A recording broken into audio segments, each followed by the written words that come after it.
외교부 장관님, 그 정부 측이나 특히나 외교부 장관께서 직접 말씀하시기를 한일 정상회담이 많은 성과가 있었다 이렇게 말씀하시지만 일반 국민이 생각하는 건 그렇지 않은 것 같아요. 제일 중요한 거는 정부 측의 생각과 일반 국민의 생각이 다르면 어디를 더 중시해야 되는 것이 우리 국회나 그 정부겠어요?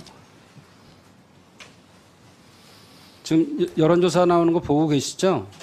그리고 저항이 심한 것도 알고 계시죠? 그러니까 결국은 우리 피해자, 강제동원 피해자들에 대한 진정한 사과와 그다음에 배상에 대한 책임 이런 것들을 우리 정부가 스스로 물을 반 채워놓고 반은 나머지 채워놓으려는데 저쪽에선 홀딱 마셔버렸다 이렇게 지금 표현하고 있잖아요. 근데 그 정부만 지금 장관님만 지금 성과가 있었다 이렇게 말씀하시면 어떻게 하세요? 조금 전에 우리 존경하는 김원걸 의원님도 말씀하셨지만 과거 여기 오늘 현안 보고 가신 거에 보니까 김대중 오부치 공동선언을 포함 역대 내각 역사인식 계승에 관한 일본 정부 입장 재차 확인했다 했는데 그러면은 지금 아베 총리가 얘기했던 뒷세대, 그러니까 후세대를 얘기하죠. 뒷세대의 아이들에게 사과를 계속할 숙명을 지게 해서는 안 된다. 2015년 아베 담화에서 이게 나왔어요. 그러면은 계속적으로 앞으로는 이 자체가 김대중 오부치 선언에 대한 걸 계속 안 하겠다는 얘기고 또 기시다 총리도 한반도 출신 노무자 문제라고 표현함으로써 강제동원에 대한 강제성을 정면 부인했습니다. 이런 것들이 다 같이 포함된 거 아니겠어요?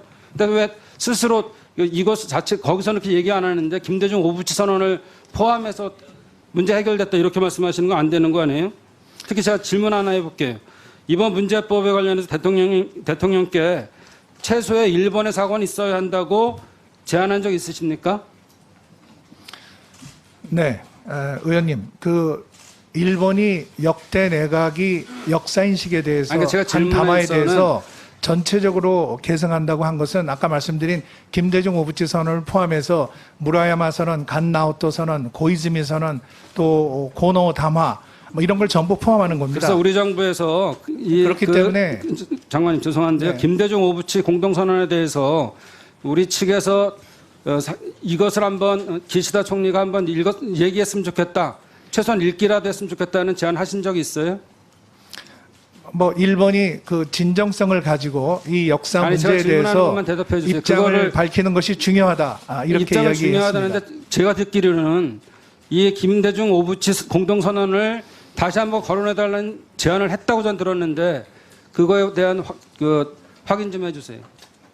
이번에 98년 10월에 일한 공동선언 이렇게 기시다 총리가 표현한 것이 바로 김대중 오부치 선언입니다. 그 김대중 오부치 선언이 가지고 있는 과거를 직시하면서 미래 지향적인 파트너십을 만들자. 그리고 그것은 통전한 반성과 마음으로부터의 사죄에 입각한 것이다. 그 뜻을 일본이 이번에 포괄적으로 개성한 것으로 보고 있습니다. 그걸 한 번을 읽기 힘들었다는 거 아니에요? 결국은 통전한 반성을 안 하고 있다는 거죠. 기시다 총리는 현재 일본은 그렇게 생각 안 하세요? 저희가 일본의 이 부분 김대중 오부치 선언이 왜 중요한지에 대해서 충분히 설명을 했고 일본도 받아들였습니다.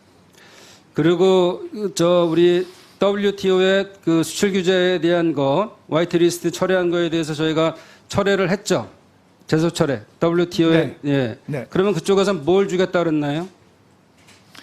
그 이제 수출 통제 그 상품목이 있지 않습니까? 상품목에 네, 불화, 대해서는 수소, 포토 레지스트를 비롯한 상품목에 대해서는 그동안 소부장에 대해서 노력을 많이 해서 일본 의존도를 많이 낮췄고 일본 기업들이 지금 수출할 데가 없다고 난리쳤던 거 아니겠어요? 그러면 우리 기업에 지금 도움이 되는 건가요? 일본 기업에 도움이 되는 건가요? 양측에 다 도움이 된다고 생각합니다. 양측에 도움이 아니죠. 저희는 지금 단순히 통해서 상품목뿐만 아니라 앞으로 한일 간의 이러한 신소재 산업 또 반도체 산업과 관련된 소부장 이 통상 거래에 있어서 큰 도움이 된다고 생각합니다. 대해서 잠정적 보류를 했지 않습니까? 그럼 그걸 우리가 스스로 그걸 풀었고 또 그다음에 규제에 대한 화이트리스트에 대한 규제를 받았던 거에 대한 먼저 맞대응하는 걸 먼저 풀었다면 저쪽도 논의 과정 중에서 당연히 상품목뿐만 아니라 화이트리스트에 대한 것도 즉각적으로 할 수 있는 것이 외교적 성과 아니었겠어요? 앞으로 잘하는 거 보고서 할게 이게 우리가 갖는 성과는 아니잖아요. 네, 지금이. 의원님 한일 간의 화이트리스트를 앞으로 복귀하는 것에 대해서는 양쪽 간에 합의가 돼 있는데 이것은 그 각국의 시행령 법적인 법령 개정 절차가 필요한 부분이기 때문에 이것을 신속하게 이행을 해서 화이트리스트를 복귀하는 걸로 이렇게 합의가 돼 있습니다. 장관님, 윤석열 대통령 일본 게이오 대학 연설에서 인용한 오카구라 덴신에 대해서 잘 알고 계시죠? 누군지 알고 있습니다. 네, 누군지 알고 있는데 어떤 분이신가요? 뭐 일본에서 아시아론을 주장한 인물로 알고 있습니다. 우리 한국 심리학이 당연하다, 이렇게 당위성 얘기하는 분 아니겠어요? 이거를 대통령께서 직접 뭐 쓰시거나 이러시지는 않았을 거고 원고를 누가 쓰신 건가요? 뭐 아마 실무적으로 준비를 했을 겁니다. 그런데 지금 의원님께서 질문하신 내용에 가장 중요한 것은 청년들에게 일본 청년들에게 용기는 생명의 열쇠라고 하는 그 메시지를 전달했다는 것이 가장 중요한 부분이라고 생각을 합니다. 그러면 이토 히로부미가 그런 용기와 희망 뭐 이런 얘기를 했다 그러면 그 사람에 대해서도 인용하면서 우리 그러면 이토 히로부미에 대한 것들도 앞으로 계승하자 이렇게 얘기할 수 있어요? 네, 뭐 그것은 뭐 여러 가지로 또 판단의 같은 문제라고 내용이죠. 생각합니다.